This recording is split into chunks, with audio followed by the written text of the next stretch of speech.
qaasatan hooyaday macaan oo wax badan ila soo dhibtootay dhibaatooyin badan ii soo martay waxaan leeyahay hooy macaanto wixii aad ii soo baraysay oo intaas oo san aad iga sugaysay insha Allah maanta waxaan gaaray qayb kamid ah guulahaygii aan maanta halkan uga mahad celinayaa macallimiinta intaas soo garab taagnaa ee maanta inaan guushan gaarno noo horseeday 29 bishan ayuu halkan imtixaanka qaranka oo qaadaysa wasaaradda waxbarashada iyo tacliinta sare uga bilowday ardayda ku nool degmada Gurceel ee gobolka Galgaduud gaar ahaan ardayda dhameystay fasalka afraad ee dugsiga sare waxaana halkan oo jaamacadda Aynul Hayaat maanta imtixaanka ugu soo gabagabay in ka badan 300 oo arday kuwaas oo dhameeyay fasalka afraad ee dugsiga sare kana kala baxay iskuulada ku yaala degmada Gurceel ee gobolka Galgaduud مسؤولين كسرت مامولك دجمة وهرك عيب بدوميها دجمة يولبا مدحدي امتحان كقادسي أيانا أرضنا فجرها كل هذا الشيء يقول أوريتشي أرضنا أفريسين سي امتحان كقرنكا. iyo maamulka degmada meesha jooga kormeerayaasha ka socda wasaaradda waxbarashada federaalka ardayda sharafta leh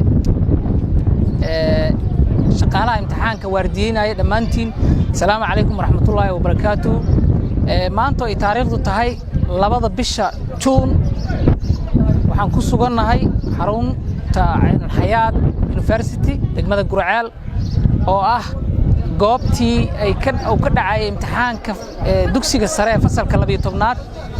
waxaan ilaahay uga mahad celinaynaa maanta 4 bisha Juun labadeeda in imtixaankii si nabad ah oo qurux badan oo noogu soo dhamaaday waxaan sagootinaynaa kormeerka iyo shaqaalaha wasaaradda waxbarashada ee hawsha meesha shaqada ka waday runtii waxaad ka gudubteen biriijkii koobaad ee bundadii koobaad ee waxbarashada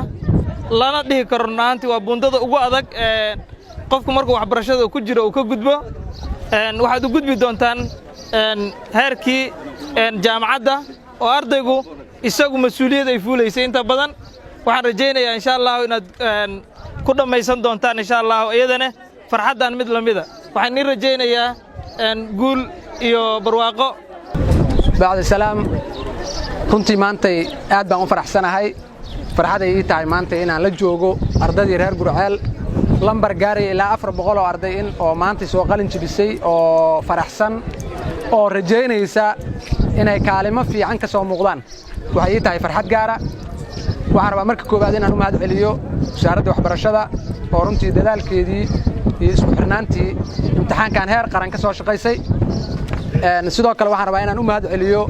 waalidiintii iyo macallimiintii heerkan soo gaarsiiyay ubaxan ama mustaqbalka deegaanka in maanta intaas oo arday ay qalin jabiso dhamaantiin waxaan idin leeyahay waa mahadsantihiin waxaan rabaa sidoo kaleeto inaan u mahad celiyo jaamacadda Aynul Hayaat oo ayadana runtii xarun aad waafiya in imtixaankan uu ka suura galo hal meel degmada Gurceel suura gelisay ayaduna waa ku maadsan tahay ilaa 400 arday inay hal goob ku gasho mahad celin kadib shantii bari ee imtixaankan uu soo socday runtii waxa ilaahay mahadiis ah inuu noogu soo dhamaaday si wanaagsan haday tahay dhanka amniga haday tahay dhankii cabashooyinka ama wax caqabada ayadoo aysan jirin inuu maanta noo soo gabagaboway imtixaankiina runtii waxay noo tahay farxad bismillaah magacaygu waa Xanaan Cabdimahad Sheekh Mire waxaan maanta ka baxaya iskuulka Ablaal Primary and Secondary School oo aan waqti badan soo waday dhigashadiisa waxay imtixaankii ugu dhamaaday Aynul Hayaat waxaan aad ugu faraxsanahay inaan maanta qalin jabiyo oo xataa marar badan niyadeedu ku soo noqnoqoto oo aamini waayay inaan kamid ahay ardayda maanta ku gashay imtixaanka dugsiga sare xarunta Aynul Hayaat halkan waxaan uga mahad celinayaa dhammaan maamulkii iyo macallimiintii iskuulkayga Ablaal Primary and Secondary School oo dhamaantood wax badan ila soo dhibaatoonayay wax soo barayay dib iyo dheef bay ila soo qaatay halkan waxaan kale si qaas ah oo aan marnaba la soo koobi karin rabaa inaan uga mahad celiyo waalidiinteyda qaasatan hooyaday macaan oo wax badan ila soo dhibtootay dhibaatooyin badan ii soo martay waxaan leeyahay hooy macaanto wixii aad ii soo baraysay oo intaas oo san aad iga sugaysay insha Allah maanta waxaan gaaray qayb kamid ah guulahaygii waana ku faraxsanahay maanta inaan kamid ahay ardayda ka qalin jabinaysa iskuulka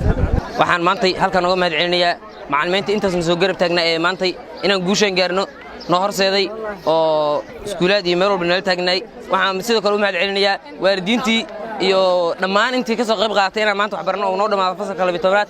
waxaan maanta halkan noogu gabagabay fasalka 12aad imtixaankiisii waxaan rajaynayaa insha Allah guul iyo insha Allah dhammaan waxaan u rajeynayaa reer Gurceel inay kaalmaha geli doonaan guul u rajeynaya